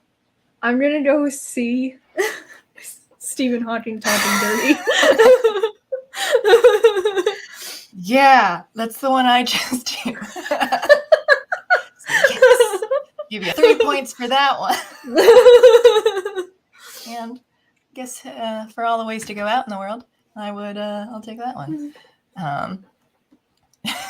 I see G-Man. I like your key chart in the background, Beverly. Do you have a matching tie? Yeah, I think I do actually. I think it actually plays music. There's a keyboard tie that's sitting like beside my bed for some reason still. And by the way, this is my key chart in the background. Her name is Epsilon. So I've named all of my instruments, or most of them at least, And so, yeah, thanks for noticing, G-Man. And next time I'll wear that tie just for you. Okay, so you got, what is this, 3 points? How many did I give before? 6? At 9? Maybe you're at 9? I don't know. Like I said, the points do matter. So you should be keeping track of these because I'm not. The more points you have, the better later. So this other article that I wanted to read, let me see if I can get it up here. It is Uno Momento. Are you seeing? Wait, no, I forgot I have to click this. Yeah. There we go. Amazon moves employees out of crime-ridden downtown Seattle office. So just wanted to breeze through this article real quick because I just thought it was funny to see, like, man, even like they're having a hard enough time now, like denying that like everything's totally fine. And I know, and I do get that like some parts of these cities are okay. It's, you know, not everywhere and all that. So people will argue, but obviously there's still something going on that like makes it where the Amazon office wants to send people away. Like, I don't know. So Seattle. Amazon is relocating employees from a downtown Seattle office to a safer location due to ongoing violent crimes. The tech giant says the movement is temporary, but others aren't so sure. The company emailed Bloomberg with an explanation behind the move and their hope that conditions will improve so workers can return. Given recent incidents near 3rd and Pine, we're providing employees currently at that location with alternative office space elsewhere. We are hopeful that conditions will improve and that we will be able to bring employees back to this location when it is safe to do so. I like that the author of this article just like paraphrased up above and then quoted the exact thing, or like conditions will improve. Kind of lazy. Yeah. Again, I was a newspaper reporter beforehand, and this is kind of, I'll be critical. What is this? I think I shared the tab. Can you hear this? Yeah. It's kind of loud. Oh, I think it's just going through. So yeah, so there you go. That's what Seattle looks like right now. The Amazon office. Oh, go ahead. I was just going to say, I've seen, so like I live in a part of Phoenix that has not ever been historically considered all that safe to live. Like something like 12 years ago, people would hear gunshots everywhere. Some people were talking about buying bulletproof vests and stuff. And wow, a company moved here and purposely, for one thing, it was cheap. And for another reason, to improve the crime rates. So like a business, like a big business like Amazon could do something to improve the area. Like I've seen companies do that. So to me, I'm sort of like, this is real crappy. And someone in chat said they spent lots of money on building this location. So it's kind of, it's really, really crappy of them to just go, we're abandoning the area. Right. Like, never mind. We'll be out. Yeah, I don't know. I guess like when you have that power to be able to help out and then you're giving up on it, then it's like, okay, cool. Thank you. But then it's also like, yeah, but your city sucks. So, I mean, just because like all these things are being allowed to happen. So I kind of get it too. Well, I mean, part of it, I think, is the fact that they support policies that would not help the situation, but would make it worse. And then you believe because you're like, well, the policies that I chose didn't. I'm like, what? Yeah, exactly. So you're abandoning it, even though you kind of helped like you were in favor of it. Yeah. Makes sense. The Amazon office, located at 300 Pine Street in the heart of downtown above the city's iconic Macy's department store location, is home to about 1,800 employees, Post-Millennial reported. Many Amazon personnel continue working from home due to the pandemic, but have begun returning to the office several days per week. The area in downtown Seattle has seen increased open-air drug use, exchanges of stolen property, shootings, carjackings, quality of life crimes, as well as violent crimes over the past few years. With the transients and drug addicts walking around unfettered, it looks like a zombie apocalypse, a visitor to the area told law officer. Wow, my brain just really messed that up. I really like a zombie stuff, so that seems kind of fun. It will not change unless political leaders have the common sense to say enough is enough. According to the Post-Millennial, there have been 3 shootings, 2 stabbings, and a carjacking since February 21st, leading to an increase in businesses shutting down in the area. 3, 2, 1. I don't know what that was. Cool. Seattle sounds fun. We're going to go on vacay over there. Enough of that. But yeah, I think you're right though too about them just kind of like, hey, we screwed things up, but we're gonna leave, so good luck. Yeah, they do that a lot. I feel not just companies, but also like politicians and people with a lot of clout. They'll support policies in an area that hurt the area, and as soon as it starts to affect them, they yeet out. And it's like that's and to me, I feel like that's not taking accountability. It's not taking any kind of responsibility for the things you believe and have done. And basically just like, I made a big mess. Bye, everybody. And like going to someone else's house, screwing breaking vases and destroying their TV and then leaving and going, you can handle it, right? Like, no, come back here and fix this. It's my attitude anyway. How does one fix a vase? You just glue it? Pay for it. Super glue? I don't know how that works. Did you... What was the other thing too? I think I have it here. Bill, is it Mayer? Is it pronounced Mayer? Bill Maher? Is it Maher? Maher? Okay. I only say that because I've been saying Mayer for a very long time. Every time I do, my friend goes, it's Maher, it's Maher. And I'm like, okay. Someone online, I've seen him say Maher, and I'm like, that can't be right. Can it? Bill Maher. Maher. So I like Maher. Maher's good. Maher. So I don't know. I never watched him, but I guess he did say something about how he asked why Putin invaded Ukraine when Biden was president and not Trump, and who liberals believe is enthralled to the Russian despot. I got scared for a second because they almost said depot. But depot. Has an S in there, so depot. But yeah, so I guess he says it's worth thinking about. Well, at least he asked some questions. I did recently watch his Sunday show when he was on Ben Shapiro's Sunday show. I watched that, and I was actually incredibly impressed by how, and I've never watched either of their shows before, I was impressed by how nuanced they were both willing to be on topics. I didn't agree with them on everything. I didn't expect to either.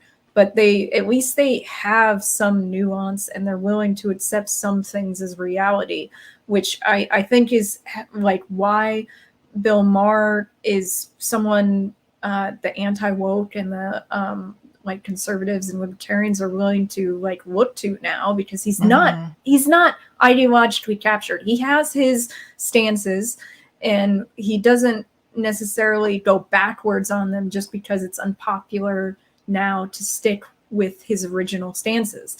And so I think that's why a lot of people still pay attention to him. Yeah. I mean, I think I've gone back and forth, or at least from what I've seen online, people sometimes like, oh, he's seeming a little bit based. Like, oh, why did he say that? Oh, he's seeming based again. I don't know. So like, it's nice to just kind of see someone who, oh yeah, I think I remember like, yeah, he finally started speaking out. Maybe it was something about like goof stuff and like the ridiculousness of it. And I think Tim Pool he was just kind of like, well, like, yeah, but like, where were you this whole time? And I'm like, no, I'm okay with like, he's like the normie where everyone, it's even though they took forever, it's still nice to kind of see that at least someone in like the mainstream is talking about, like sharing this with the other people who wouldn't otherwise like know about these things. So I can be like, yeah, I'm going to criticize you for taking this long to actually figure things out, but I appreciate that you finally did somehow, and you're talking about, like, you're speaking out about it. And so I don't appreciate when they change their mind later and then pretend that everyone agreed with them originally. Like that kind of like self-lie, self-delusion to me is like bullshit. Or they say that you guessed and were right. We didn't know. And I'm like, I'm talking about to some extent a specific person who did that, but it really like, but he's not the only one who did that. Like a lot of people have done that. They're like, oh no one knew, no one was speaking up. Yeah, there were I remember there were protests immediately upon lockdowns. Immediately some people were like, this is not okay. So it's like, and their stance was about civil liberties from the beginning. They stuck with it for 2 years. They were right. So I'm like, I just find it really silly to lie to yourself and say, no one thought this. No. Yeah. Oh, I love the wake memory up, hole. goldfish. Yeah. Yeah, right. Oh, thank you, Captain Z. He says, I always call Home Depot the home despot. So that makes me feel better for being retarded at reading. So I don't know if you can hear. I have my windows closed, but sometimes like the chickens and geese are I just hear like I've not heard it. sound coming from the chickens like right outside the window. And I see my one goose. I think he's alone because the female goose keeps going inside and sitting on her nest and brooding, and he's just like sitting out on like the cement pad, lonely. He's blowing in the breeze. I didn't even hear the honk sound, but he does look. There we go. He does look similar. Okay, let me see. Is it time for another game? Yeah. Oh, yeah. Okay. I forgot about this one. So I'm going to play a video. Oh, no. So no, sorry. I'm going to play the audio from a video, and it's just going to come up with like a black screen. So don't be scared if you see nothing, because I didn't edit it to any text, but it's just going to be a black screen. It's a Libs of TikTok. It's from a Libs of TikTok video. So you're going to listen to it. We'll play through. And then afterward, I'm going to ask you a question about it. Okay. So let me know when you're ready. Are you prepared? Okay. This is a game. This is worth all the points. I guess you're betting them now. So you're putting in all your points. Double or nothing. Okay. Okay. Let's see if this works. Not this, but that. Here's a gender inclusive tip. Instead of referring to someone's sex at birth as biologically male or biologically female, instead use assigned male at birth or assigned female at birth. The emphasis being here on the word assigned, and that it was the doctor who made that decision.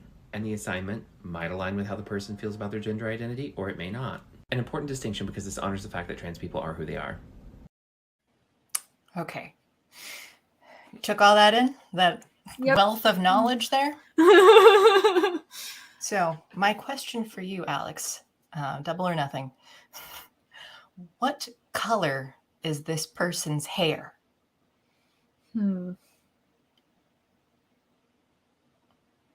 I'm gonna go with pink. Pink? Are you sure? Yeah. No, Double not or- at all. Double I'm or throwing a nothing. freaking dart at a board of colors. Like, Well, let's find out. Not this, but that. Here's a gender inclusive tip. Instead of referring to someone's sex at Double birth the as biologically points. male or biologically Holy female, crap. instead use I won't make you have to listen through that again, but No. yeah. Pink is correct. Holy shit, that's amazing. So I don't remember how many games. You're at least 18 points, I think. I don't know, something like that. Because it was double. I can't believe you got that right. I'm so happy for you. Or maybe I'm not supposed to be can't happy. believe either. Do I want you to lose? so I don't know. I guess I did have a thought process there, and I was like, well, it's a guy saying this. Well, and- that's making assumptions. Yeah. But I'm gonna assume that he's going with a feminine color. That was my thought. A traditionally feminine color. So I Right, went with because pink. even though gender doesn't matter and we need to get rid of all that, though, but we Yeah. have to. But pink also still represents femininity and all that. So yeah, their logic makes sense. Of course. Yeah. Nice. Okay. I'm very excited that you got that one right. But again, I don't know if I should be rooting against you or for you. I don't know. I guess it depends on if you want this secret love letter mailed to you. As the winner, maybe you don't want to be winning this. I was also thinking of like cutting out like from like magazines and stuff too, and just doing like a ransom letter. So my handwriting. Which I've done. Like for like Valentine's Day, I think there were a couple of times I had a friend, I mailed it to her. What was it? The Flintstones, like Fruity Pebbles cereal boxes. I cut out the Flintstone faces and then I like glued them on whatever paper. And then I think I wrote in fake blood, yabba dabba die. And then I mailed them to her. for Valentine's, and I think I drew like hearts and stuff. And then I think the first Valentine's Day with my boyfriend, we worked together, and so then I took like creepy stalker photos of him while at work, and then I glued them onto like red hearts and stuff too, and gave it to him. Oh my God. So I can do something like that for you, if that's, if you're into that kind of thing. Well, if you do, I'm gonna get it framed. I have to think of what all right. So we'll talk. Well, if you win this game, we'll see what happens. Yeah.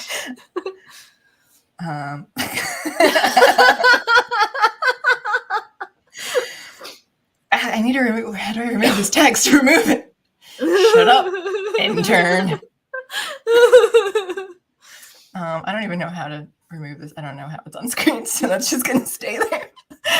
By the way, the background, if anyone was wondering what this background is that I put up, it's an x-ray of one of my geese. So you couldn't tell, it's the profile view of a goose's body, and you can see the insides of it. I just thought everyone should see. I like the Zero Fuck says Beverly is one bad day away from being a felon. Yeah, well, I've done other weird things too. Like in college, my one roommate, he kept wanting me to get Snapchat. And so then when I finally did, I just kept taking pictures and sending it to him of me holding a knife and creeping up toward his bedroom door at night and sending it to him. Oh, God. And so then I stopped using Snapchat. I don't think he asked me to do it anymore. The funny thing is about the hair thing, the hair color thing, is that I always wanted to dye my hair like a crazy color, like, and have kind of maybe a punk haircut, but they ruined it. I can't do it without seeming like a psycho now. And I'm like, they're just thanks for ruining this entire aesthetic.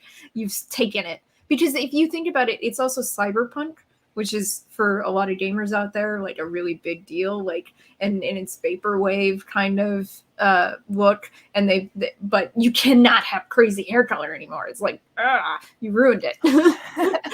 Yeah, I love the idea of dyeing my hair, but then I'd have to like bleach. You have dark hair too, so then I think like I would have to bleach it to get any color to stay in, and I'm not willing to do that, and it would take like a lot of dye for it. Yeah, you have a lot of hair. Yeah. I used to dye my hair in high school. I used to be blonde, and then I went black. Yeah. Ooh, okay. Yeah, I think you can pull off blonde. I need to see pictures. Picture it didn't happen, but well, the only thing I really have, and I don't know where it is anymore, is I had a VHS of me being hypnotized at the state fair when I had blonde hair. I had to be like 14 at the time. I was really, really hypnotized too. Like he's like, okay, as you were blonde, or when you're brown, when you're brunette, are you not hypnotized? Are you not as susceptible? I don't know about that. You know if it's like a dumb blonde thing. I was ever hypnotized. It was fun though. Except for the fact that at one point he wanted, like at the end, he put us back in the audience and he wanted me to like rub on a bald man's head and whisper in his ears. I don't have to be hypnotized to do that, but okay. Like just a stranger, like some strange bald man's head. Point still stands. Whisper in his ear what I want, my deepest desires. And I'm like, I'm 14. I don't want to do that. I don't want to do that. So like I'm sitting there and he's saying the word, which is genie actually, and he's saying it over and over and over again. And I'm like I'm not moving in my chair, and but I'm fighting it. I really won't, like, the compulsion was there, but I fought it like mad, and I didn't do it. I was like, ha ha ha, I win. Yeah. It was stressful. I thought you can't be forced to do something that you don't want to do. You can't actually, and I proved it. At 14, I was able to stand up to it, but it was hard. But you felt like the pressure to do it. Oh, that's interesting. I did. I've never been hypnotized. And I always wonder, like, could I be? Because I'm really like skeptical. I don't know. Like, I guess I'm really closed off as a person. So I always figured like, oh, I could never be hypnotized because I just also think that like, no, I don't know if it's a willpower thing or just that my being critical of other human beings thing. I like having control over myself and everything, but I'm okay. Like, I understand that having control over myself, is one through little bits of, to some extent, not having control. like, I understand that there's a little bit of give and take on that. Mostly I want to be in control, but I'm okay every once in a while. Like, it was like accepting the fact that I'm not 100% in control of myself. I think I hate not being in control. I think I don't really like it either. Actually, like I have an anxiety disorder, so for me, I'm like I want to be in control, but it's kind of a actually a therapy thing that where I'm like I have to be okay with the fact that I'm sometimes not completely is that in working control. now? Genie. No, I mean it's been 20 years, so no, it's not working. Darn. Okay. Well, we should try hypnotizing you at some point too. Once I learn how to like do hang a watch or whatever. I guess the control thing, like I'm terrified of flying, and I was doing it more in recent years, but like I would always I'd have to hold someone's hand. There was someone, I was flying alone somewhere, but my coworker and friend just happened to be on the same flight at the same time. So then like we sat next to each other because it was Southwest, you get to choose. And so I asked, can I hold your hand? She was doing takeoff because I just needed to like squeeze. But because I'm just always terrified, and being more frequent in the last couple of years before COVID, I felt a little bit better because there's also a point of like, well, there's nothing I can do. Like if it happens, it happens. And that's just kind of all there is. But so that kind of like, sometimes that can help kind of calm me down, but then I'll like go back and forth between like, I'm terrified. I don't want to die. I know. I used to fly a lot back when I lived in Kansas because I would fly back home to Arizona to visit family and stuff. And I don't like flying. I really don't. But I was just a master of distraction. When I'm like, we're taking off. I'm reading. I'm not going to be paying attention to what's going on right now. I'm like, I'm at home in my chair. Like essentially is how I would get myself through it. And you couldn't tell from the outside. I'm very good at making it not. Yeah, I'm very good at making it not appear like I'm freaking out. I think I torture myself too, because it's like, even though I'm terrified, I still sit at the window and I look out the window. Like I watch it as it's happening, because I'm like, well, at least I get to enjoy the view while being scared. And if we crash and die, and I know what's happening though too, because like sometimes I don't know if the plane, I'm like, are we crashing or just turning, or is this turbulence? Like, I don't know. So then I like to be able to see my death, my impending doom. So it's like comforting and then also very terrifying way. I know someone who said that he wouldn't mind flying quite so much if he was the pilot. Because that's a control thing. That's about being in control. I know people like that, like with driving, that they have to drive. I'm a very weak driver, so I like it, but I have also wrecked my car. So I don't mind sitting in the passenger seat, but then I can also, if they're going too fast or something, like I sometimes I just like hold on to them. I don't drive. I've never driven. Oh, right. Yeah. Ever. Yeah. I didn't get my license until I was 22 because I'm both Asian and a woman, so the stereotypes were against me. I lived in Phoenix for the longest time, and there was always the buses everywhere. So, and everywhere I wanted to, I could walk 5 miles in a day and it not be a big issue to me. And then I moved to Kansas and for school, and I still walked like up to 5 miles in a day, and people are like, "You're insane." And I was like, well, it's good for me. And I'm like, it's good for me. It's, it's healthy. And then also that was all the time I spent on like daydreaming. I did a lot of my writing on my feet like that. And unfortunately, because I went work from home, I don't walk anymore, and I kind of hate it. I really wish I could walk again. But I don't like walking for no purpose. I want to be on my way somewhere, and I don't have anywhere to go anymore. So I'm like not walking anymore. Right. I hate just walking for the sake of walking. I'm like, no, so that's not good enough. Have a destination or you're doing something, and no, that makes sense. Well, okay. So what I can do for you is I'll draw like little maps or something and send them to you around the Phoenix area. So then like and then like when you take like you have a location, so then like you take pictures of yourself in front of whatever things, and then I'll send you more gifts to the mail. And then it'll just be like pieces of gifts too. So like it'll like build up into something, and like what it is, I don't know, but it'll probably be creepy. So then Someone in chat is going to walking in Phoenix. It's when it's 112. Oh now. God, yeah. I know. That's the thing is that I walked in Kansas and I walked in Phoenix. I prefer walking here in 120-degree weather than I do walking in Kansas in a freaking blizzard. Like I've walked in a blizzard before to get where I need to go, and I hated that 1,000 times more. No, like, I mean, way worse. I hate both extreme weather conditions. Like Pennsylvania has like the worst of both worlds. But no, I think I die in heat, and I'm prone to like just having like like being dehydrated and everything. So like even in the cold blizzard, like I hate that.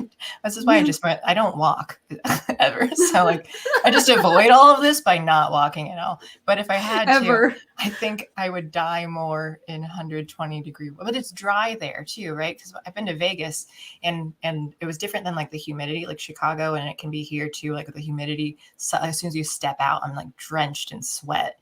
And I kind of hate it, but like in Vegas, I felt more like a warm hug. So and the sweat just dries off you. So, but it made my skin too dry. But so I'm not sure if I guess I could handle it being a little bit higher because it's drier. Well, yeah, because then when you sweat, it actually works. The mechanic of sweating actually makes you cooler, as opposed to in a humid environment where it just sticks. It doesn't evaporate. Yeah. So I just wet everywhere. Yeah, I definitely prefer dry heat Arizona to any other condition. But I grew up here, so like it's what I'm used to. I wouldn't say necessarily, like, I think a lot of people, they basically prefer where they grew up, Yeah. Yeah. Well, I mean, that's why I wanted to move out of Pennsylvania at first, because I was debating about like Chicago for the comedy stuff, but I was also like, do I want to go to Florida just so I can avoid snow and cold forever and ever? Yeah. Because I would have like my car once I was actually driving. It would like sometimes the doors would stick. It was frozen and I couldn't get it open. I'm like, I know it's unlocked, but like I physically can't do it. Moist. I have no problem. I don't have any problem with words. I love the worst sounding words for things too, though. So keep them coming, because I will read every word with no qualms. I don't understand why everyone hates that word, moist. I don't think it's that big a deal. Is it? You think it has to do with just the meaning behind it? That like something of being what? Just so like if it had a different definition, would that word be as bad? I hear that to some extent it is the actual sounds together, like with the especially the and the oist, like like it's, I don't know. Yeah, we really try it out on the chat. Moist. Keep saying it for the rest of this. Moist. Just say, like over and over and over again. G-Man says, "Hey Zato, you missed the part where Beverly made a pass at me." And then I forgot, and I remembered I did wink at G-Man. That's right, I did. That's true. He's not funny. Moist. What else? Foist. Is hoist? I think hoist. I don't know. I have read that K is the funniest letter. I don't know why, but that's what I've read. Okay. See, I'm laughing now when you said okay. It's hilarious. All right, let me see. Alphabet. Alphabet. I can't. What do I do for A? Amble. I'm trying to get an M in there too. Wait, should I put K? America. So I got the A, M, and K sounds. So speaking of A's, we've been catching up on Disney and Pixar movies, because I stopped watching because I thought like, oh, are they getting woke? So I just kind of stopped, and it was at Soul, the movie Soul. I was just like, oh, I thought I heard that was going to be woke.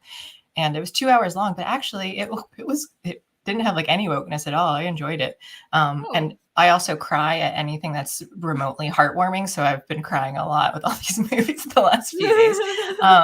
And then, or like that's kind of sad, heartwarming. But yesterday we watched Ron's Gone Wrong, which I think it wasn't initially Disney. I think it was 20th Century Fox or something, but Disney owns it.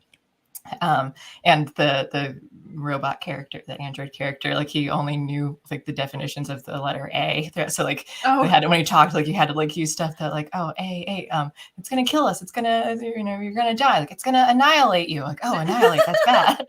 But that had something. Oh, go ahead.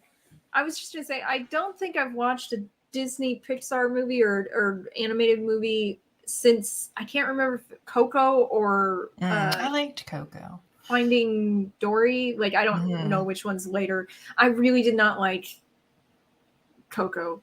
Really? Like, I mean, like I was there's some things where I'm like, oh, every story is kind of predictable to me, so then I'm just like, that was very predictable. Or like the characters, like, did it make me laugh? So then I can get because like I usually guess stuff that like the things that happen like in movies and things too. I just kind of see it. The one thing that I did not see coming with the movie was Detective Pikachu, where it was like really obvious how it was going, and I won't spoil it for this.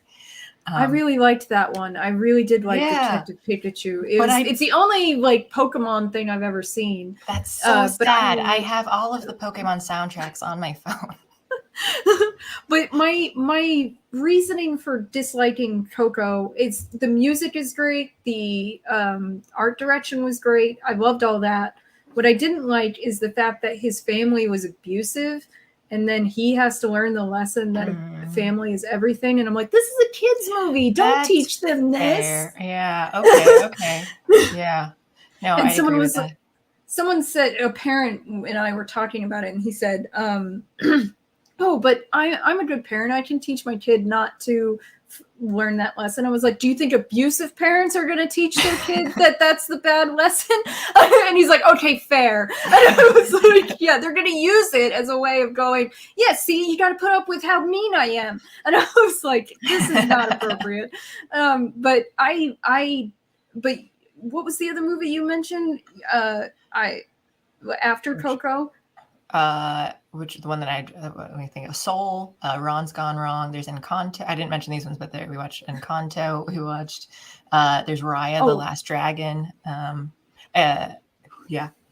I have not watched any of those. Not a single one. So I hadn't seen them in the last few years. And so now just the last few days, we've been trying to catch up on them. And I mean, I love animated films. So they're always that's what I get into. But again, Pokemon, I really love cartoons.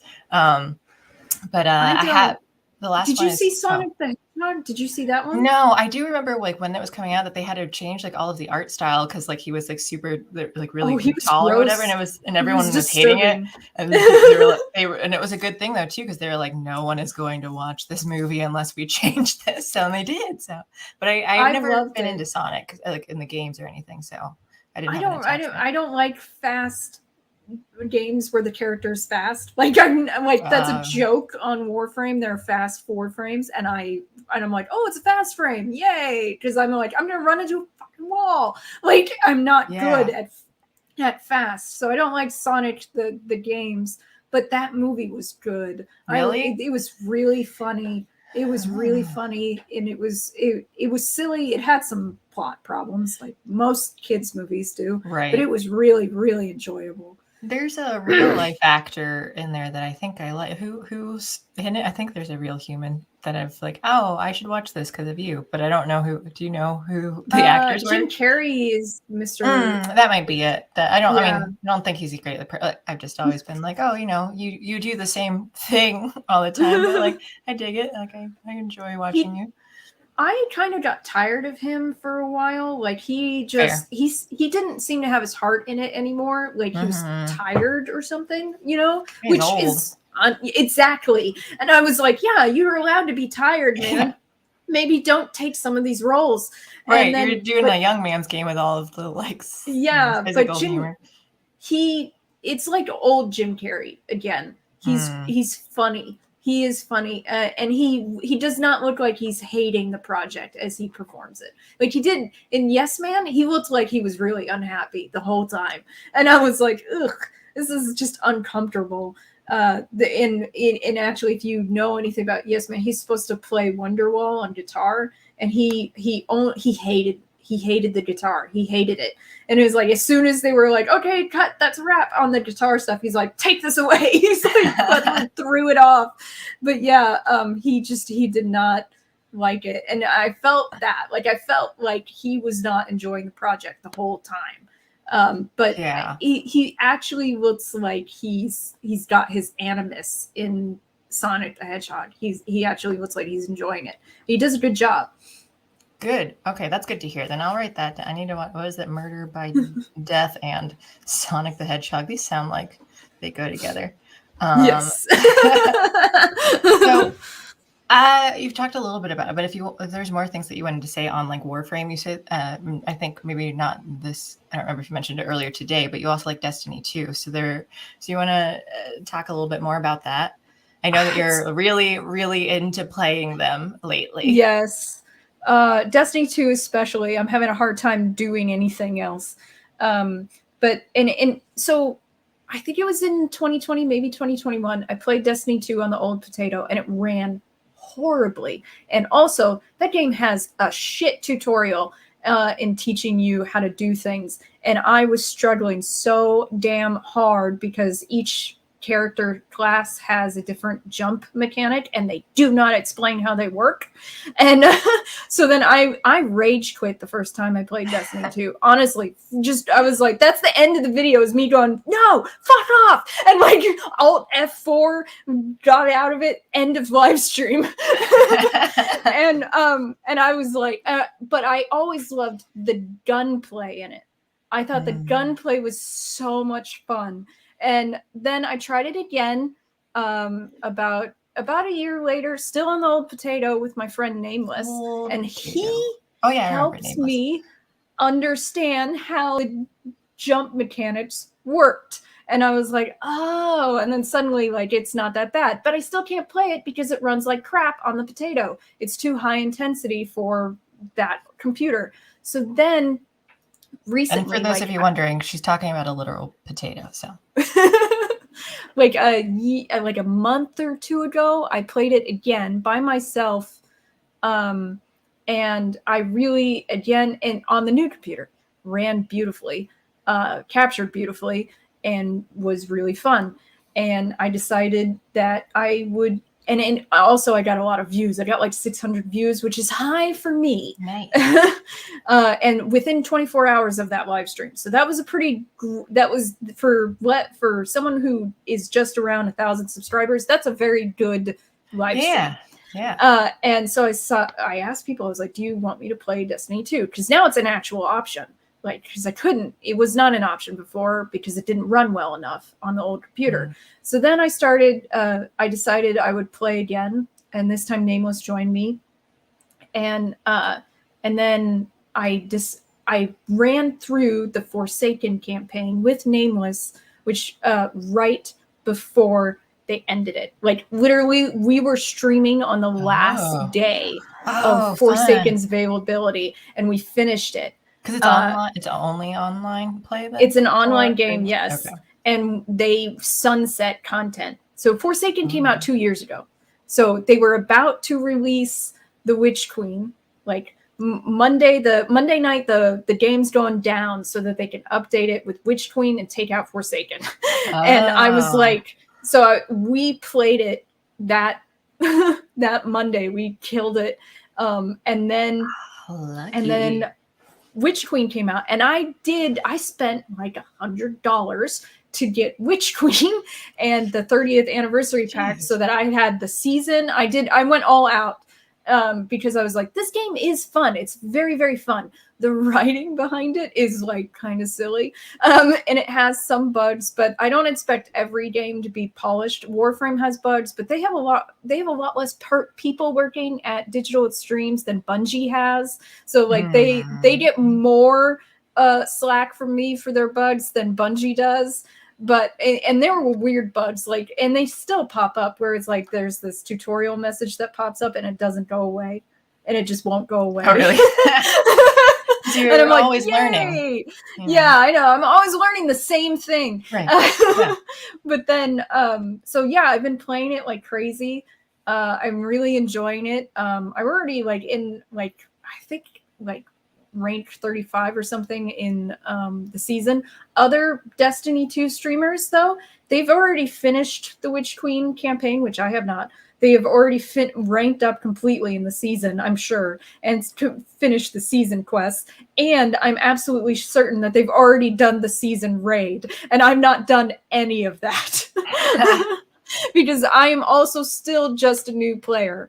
Like, this is a new account, you know, like I didn't play it much before, so this is me. I'm also playing all the like starting character content, unfortunately. But it's a lot of fun. I'm really enjoying it. I'm learning its mechanics because there's a lot of mechanics. And I feel this way about every video game, though, is when they start, the characters talk at you, you know, they have their dialogue and they tell you stuff. And then there's text that tells you stuff. And I'm like, I'm not reading any of that. I didn't hear anything you said. I'm like checked out.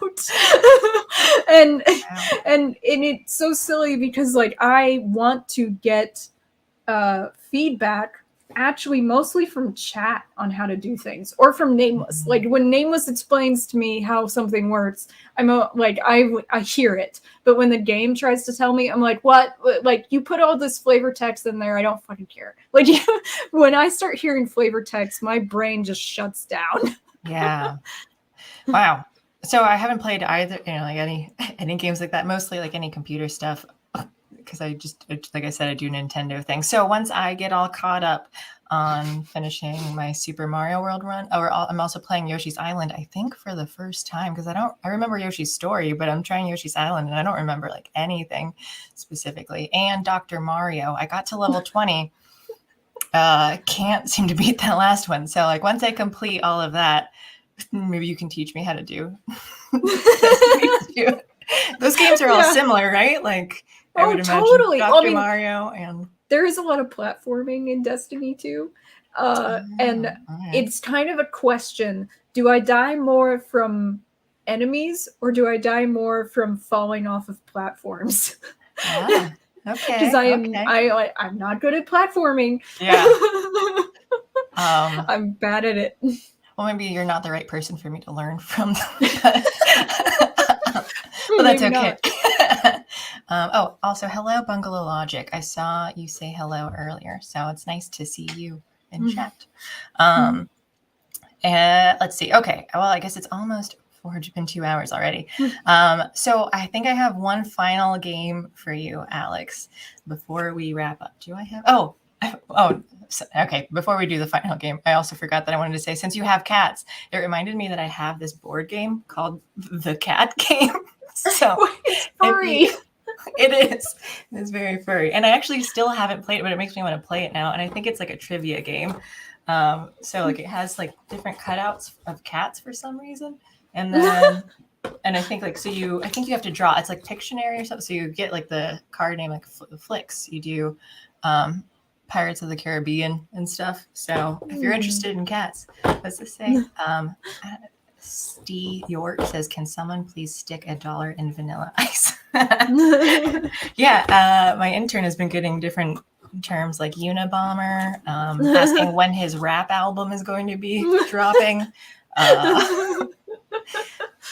Vanilla Ice. So all of these are very on point. So keep them coming because he needs to be hazed because he's been terrible so far. And this is his first day.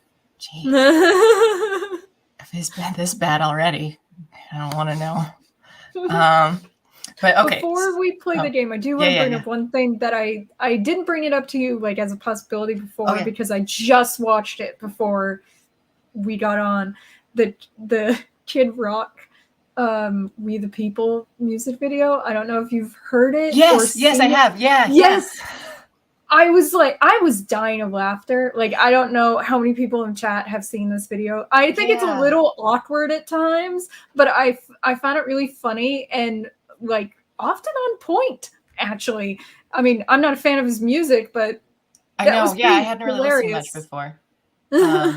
Yeah, and it's been I listened to it. I don't remember when. So again, it's one of those things that like I remember that I had done it, but then I've forgotten all the details. But I do remember like yeah, this is good. I thought it was funny. It made me laugh. Intern keeps putting up notes and saying, "I'm looking to unionize. This is abuse." I'd rather, though, instead of him doing it digitally, you need to get the whiteboard out and just only write and hold it up in front of the camera. Just help. Yeah, what did I see something about? Oh yeah, Zato. I still am unclear how that A is supposed to be pronounced. Maybe the O is pronounced differently too. Says Beverly is being way too nice to the new intern. I agree. Intern, you suck. So one final game for Alex. This is for all the potatoes. I know that you don't like your old potato, but maybe some new potatoes would be better for you. I'm not comparing it to computer. I'm not giving you computers. I'm sorry. Cannot. You give me another $4,500 computer, please. Yes. Well, as I said at the top of the show, my monthly paychecks are like $158. So you're gonna wait a while until I can afford that. So this last game comes from another. I don't know if it's called a board game or table, whatever kind of card game, but it's called Dirty Minds. So the goal here is that I'm going to read hints and that there's one word that you're trying to choose, but like it's going to sound dirty, but the word itself is not. So it's something that like, whatever nice and appropriate word. So, and it could be a generic word. It could be a proper noun or something though too. So like it varies depending on it. So I think how I'll do it, there are 3 hints, and I guess I'll do it like maybe if you can guess it on the first hint, you get 3 points. If you guess it on the second, I'll give you 2. And if you guess it on the third, I'll give you 1. Okay. So I don't know.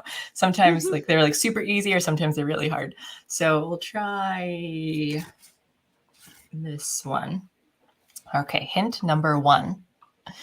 Over 1,000 people went down on me. Titanic? Oh my God, yeah.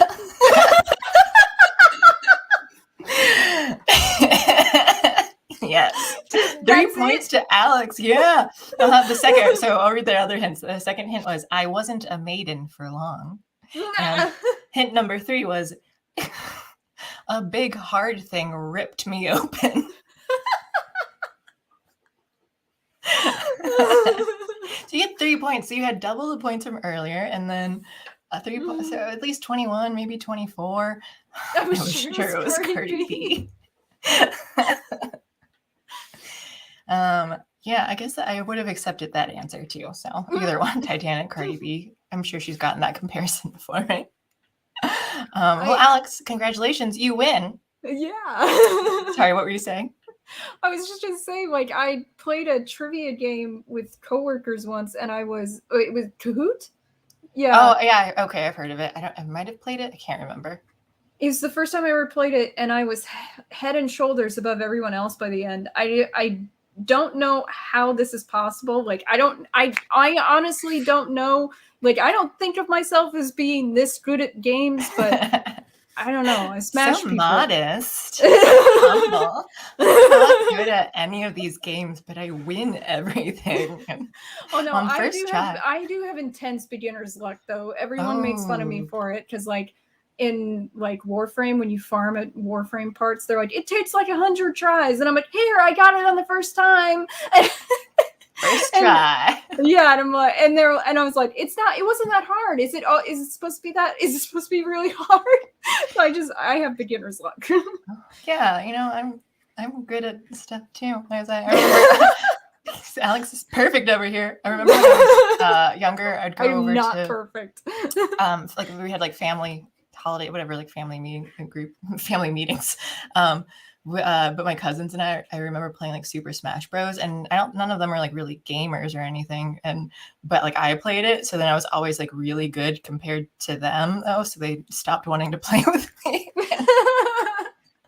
But I'm like, I'm not that good. Like my boyfriend is way better when we play too. If you think I'm perfect, watch me play Destiny 2. I swear. I'll feel a lot better about myself then. If I watch. Yeah. Okay. I died like, I don't know, I like want to say 30 times on a stream, and that was only in like 2 hours. So don't worry. I'm not perfect. I'm stuck at video games. Well, good. That always makes me feel better when other people can talk about how terrible they are at life. So then, because I don't have a lot going for me over here, so anything that can help boost my self-esteem is great. Well, that's why I have death compilations on my channel. How many times I died in video games because I suck at video games. Like I said, only game that I can brag about is Super Mario World. So I'm always at like 99 lives. I know how to Yoshi, Blue Yoshi. Okay, well, I guess it's time to wrap up. So why don't you tell everyone where they can find you? So I have a channel on YouTube. It's called AlexOfAllTrades, all one word. You'll see a goofy face for the channel. I am not on Twitter. I'm on Facebook as Alex Miceli. I'm on Gab as Alex Miceli. I'm on a lot of different social medias as either AlexOfAllTrades or Alex Miceli. But I also have a Discord, which you can get the link from my YouTube channel, and I am in there. Like people talk to me on there and stuff. But I also have a locals, AlexOfAllTrades.locals.com, I think, or is it a slash? I don't remember what the actual URL is. No one's gonna find you now, so yeah. That is that's how I like. If people want to support me, that's how they can do it, because I don't do it through PayPal or Patreon. I don't do that. And sometimes I'll post a book review on my locals. So those books, maybe you won't give up on reading books, but you will give up on games. Cool. So you know where to go find her, and she's going to give me her mailing address so I can send her prize of the secret love letter that I'm going to put out in magazine, like a ransom note. So that'll be coming to you at some point. So that's what you get for being a winner. So I'm excited. Yeah. Next time, maybe you just want to lose the game because no one likes these prizes. And thank you, Alex, for coming on the first day, especially when I didn't know anything I'm doing. And I was like, I know that she likes, nerdy things like me. So we're going to have a conversation about something.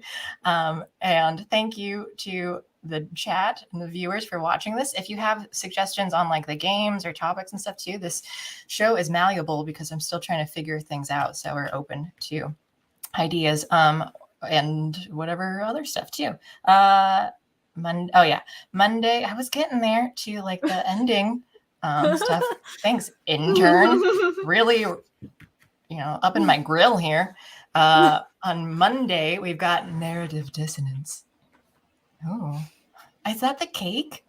Do we finally have cake? I'll bake a cake at some point and then shove it in this intern's face. Monday's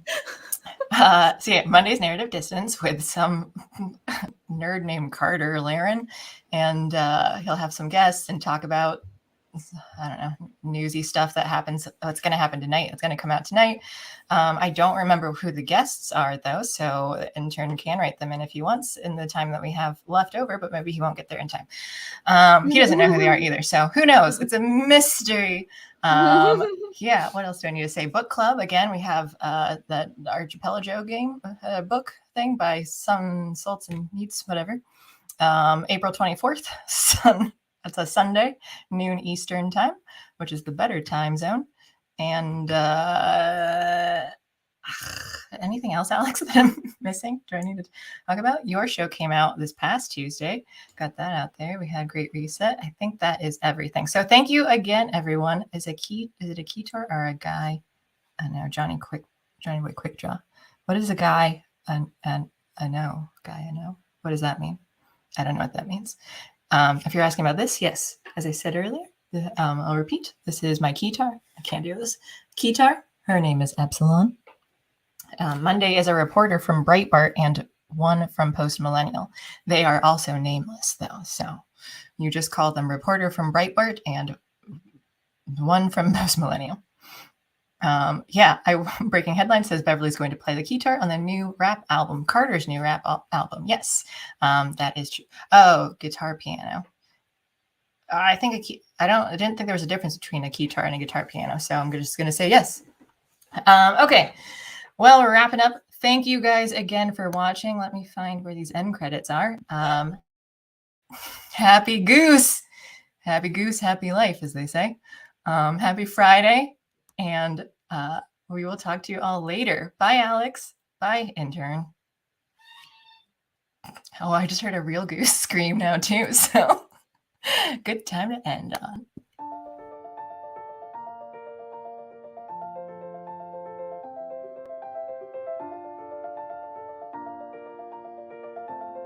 Thanks for sticking around until the end.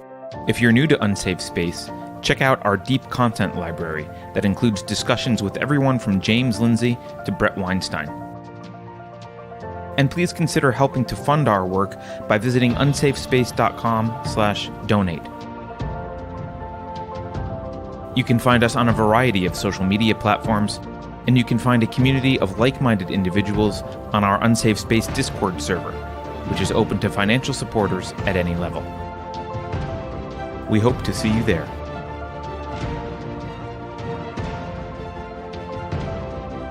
Warning. This is an unsafe space. Dangerous ideas have been detected. The content of this production may be Russian propaganda.